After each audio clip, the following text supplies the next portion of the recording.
कि तुम्हें सत्ता ही हो गया। बहुत खूबसूरत लगी।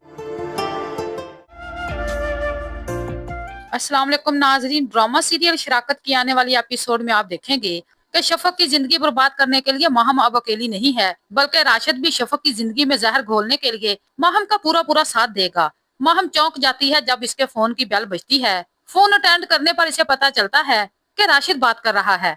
राशिद कहता है माहम से कि आप मुझे परेशान लग रही हैं, अगर आप मेरा साथ दें तो शफक को हम ज़ारून की जिंदगी से निकाल सकते हैं और फिर ज़ारून हमेशा हमेशा के लिए आपका होगा और शफक मेरी होगी। यह बात सुनकर माहम बहुत ज्यादा खुश हो जाती है और कहती है कि शुक्र है मेरा साथ देने वाला कोई तो मिला, मैं तुम्हारा भरपूर साथ दूंगी। यह बात सुनकर राशिद कहता है माहम से कि आप किसी तरह से शफक को ज़ारून की नजरों में गिरा दें, फिर शफक को हासिल करना मेरे लिए कोई मुश्किल नहीं होगा। माहम कहती है कि यह काम इतना आसान नहीं है।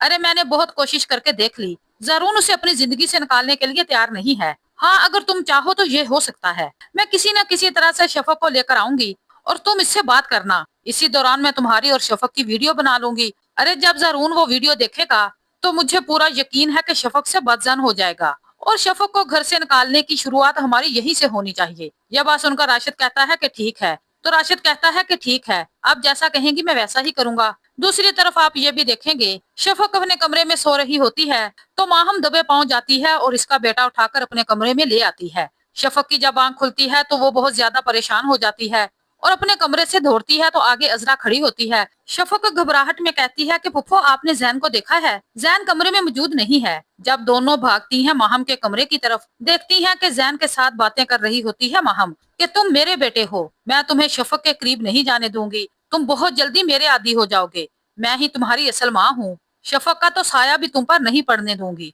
इससे पहले कि शफक सारी बातें सुन लेती, जैसे ही दरवाजा खुलता है माहम चौंक जाती है। अजरा कहती है कि माहम तुम्हें ऐसा नहीं करना चाहिए था बेटा, अगर जैन को तुमने लेना ही था तो कम से कम शफक को तो बता देती। देखो शफक कितना घबरा गई है। ये बात सुनकर माहम कहती है कि क्या जैन मेरा बेटा नहीं है? मैं इसकी दुश्मन हूँ। आप लोग तो इस तरह से घबरा रही हैं जैसे मैं जैन को कोई नुकसान पहुंचा दूंगी। शफक कहती है कि पुप्पो बिल्कुल ठीक कह रही हैं, अगर आपने जैन के साथ खेलना था तो आप मुझे तो बता देती। अरे मैं उसकी माँ हूँ, मुझे उसकी तरफ से फिक्र हो रही थी। माहम कहती है कि मुझे अच्छी तरह से पता चल चुका है कि तुम ही उसकी माँ हो। तुमने ना तो ज़ारून की जिंदगी में मेरी कोई हैसियत छोड़ी है और ना ही इस घर में। ये कहकर माहम रोते हुए वहां से चली जाती है। जब शाम को ज़ारून घर आता है तो माहम रो रो कर सारी बात ज़ारून को बताती है और कहती है कि मैं मानती हूँ कि मैं बांझ थी, आपको औलाद नहीं दे सकती थी, आपने दूसरी शादी कर ली, लेकिन अब आपका बेटा क्या मेरा बेटा नहीं हो सकता? अरे मैं जैन को थोड़ी देर के लिए अपने कमरे में क्या ले आई, अम्मी और शफक ने मुझे खूब खरी खरी सुनाई।